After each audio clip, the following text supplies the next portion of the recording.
Hello everyone, कैसे हैं आप सब और क्या हाल समाचार हैं आपके। देखिए, एक बार फिर से दुनिया भर के इन्वेस्टर के दिल में एक बड़ा सवाल उठ गया है कि क्या गोल्ड और सिल्वर का बुल रन खत्म हो गया है, और क्या वो हिस्ट्री में जो 1980 2011 लमसम के पास में जो कहानी हुई थी बिग गिरावट की, क्या वही है। क्योंकि पिछले एक साल में जिसने भी गोल्ड सिल्वर में पैसा लगाया डबल तो हो गया, लेकिन अब घबराहट भी आ गई क्योंकि गिरावट भी उतनी तेज हुई। तो आज की वीडियो में बात करेंगे गिरावट का असली रीजन क्या है, क्या एंट्री करने का सही टाइम आ गया है, 2026 के लिए सही इन्वेस्टमेंट स्ट्रेटजी क्या होगी। ध्यान से देखिएगा, लास्ट तक देखिएगा, फैक्ट के साथ बात करेंगे जिससे आपको कोई दिक्कत तकलीफ ना हो। लेकिन पहली बार आए हो तो फॉलो कर लीजिएगा। और साथ में गुड न्यूज़ ये है कि इंडिया में पहली बार लेकर आ रहे हैं टेक्निकल एनालिसिस क्लास में माइक्रो मैक्रो फैक्टर।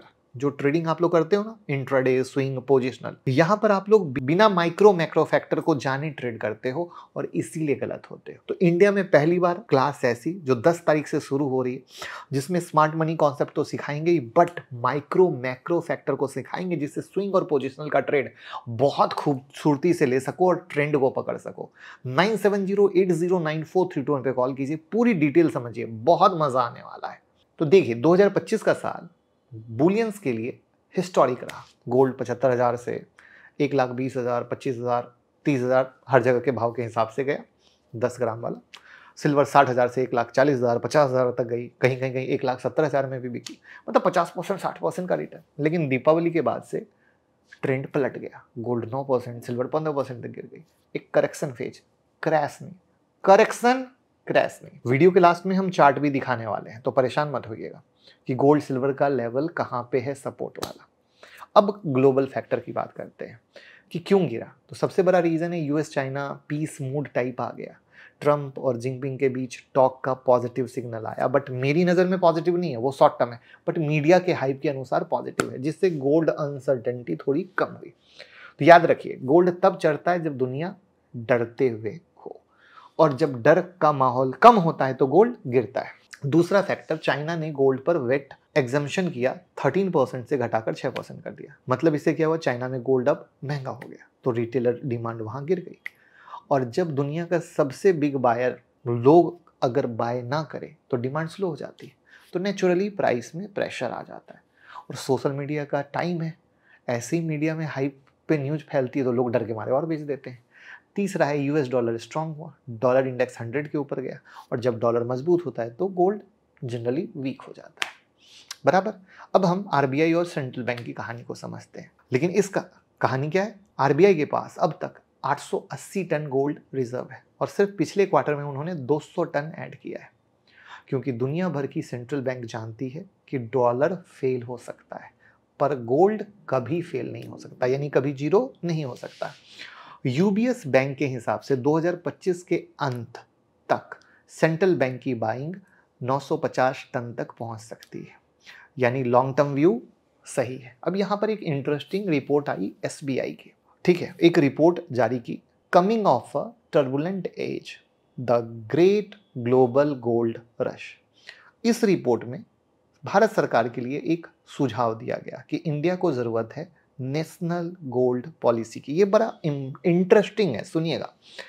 भारत दुनिया का दूसरा सबसे बड़ा गोल्ड कंज्यूमर है चाइना के बाद। 2024 में 800 टन से के करीब सोना खरीदा, जो ग्लोबल डिमांड का 26% हिस्सा है।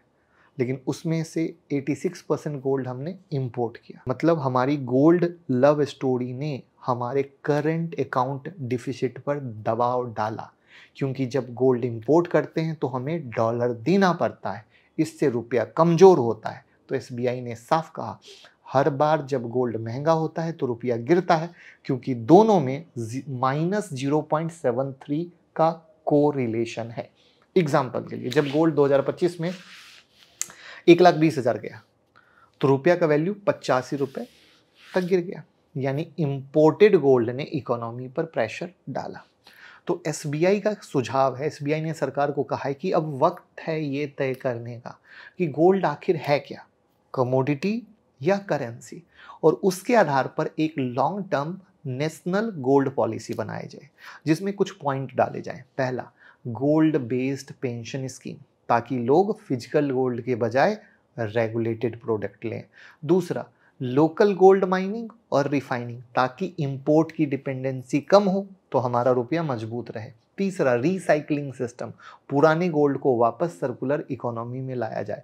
चौथा, ट्रांसपेरेंट डोमेस्टिक स्टोरेज, जिससे इंडिया के पास की एक्चुअल गोल्ड होल्डिंग का क्लियर डेटा मिले।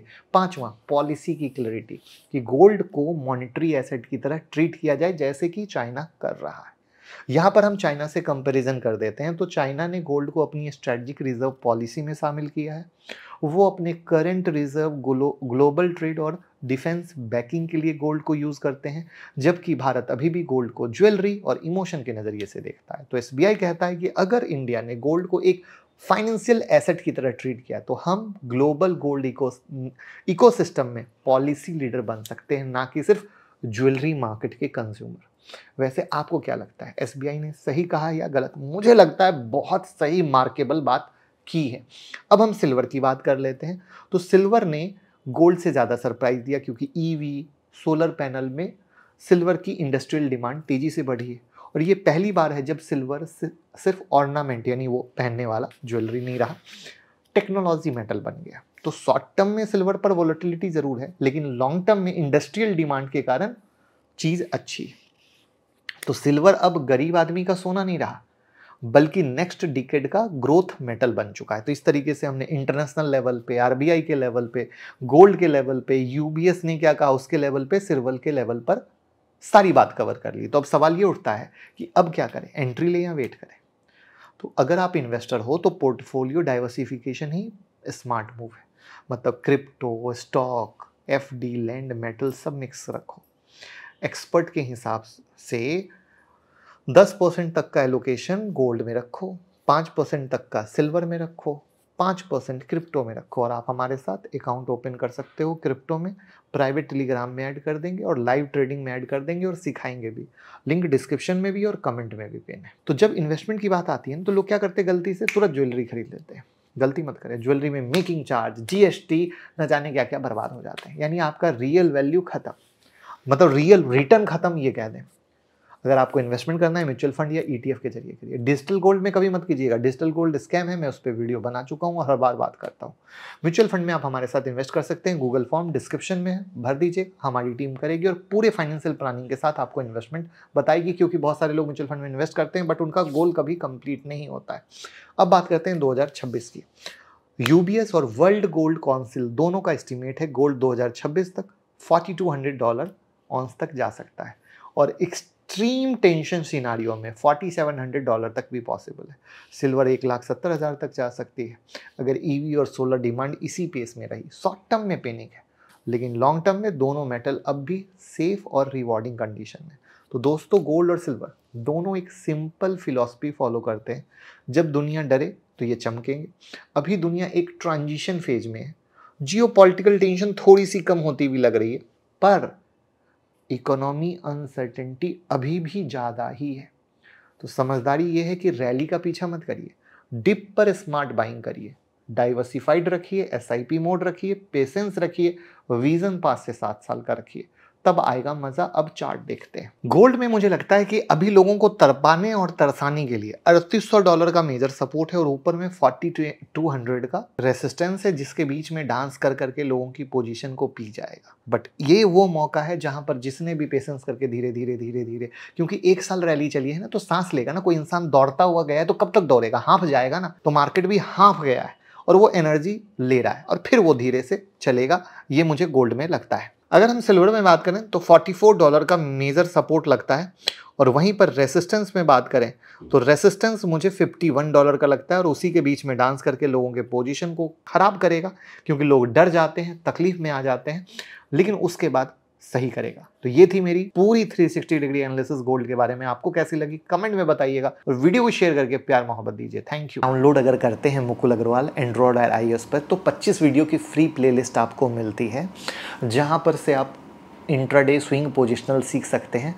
साथ में अपने कोई भी सवाल हो आप पूछ सकते हैं। साथ में आपको फंडामेंटल एनालिसिस सीखना हो, टेक्निकल एनालिसिस सीखना हो या ऑप्शन ट्रेडिंग सीखना हो, वो कोर्सेज भी अवेलेबल हैं हमारी ऐप पर जो खरीद सकते हैं। और जिस तरीके से मैं ट्रेड करता हूँ, इन्वेस्ट करता हूँ, बिल्कुल मेरे ट्रेडिंग का तरीका या इन्वेस्टमेंट का जो सीक्रेट है वो मैंने अपने कोर्स में आपको सिखाया है विद हैंड होल्डिंग सपोर्ट। तो एक बार यहाँ से चेक करें, आपको बहुत फ़ायदा मिलेगा।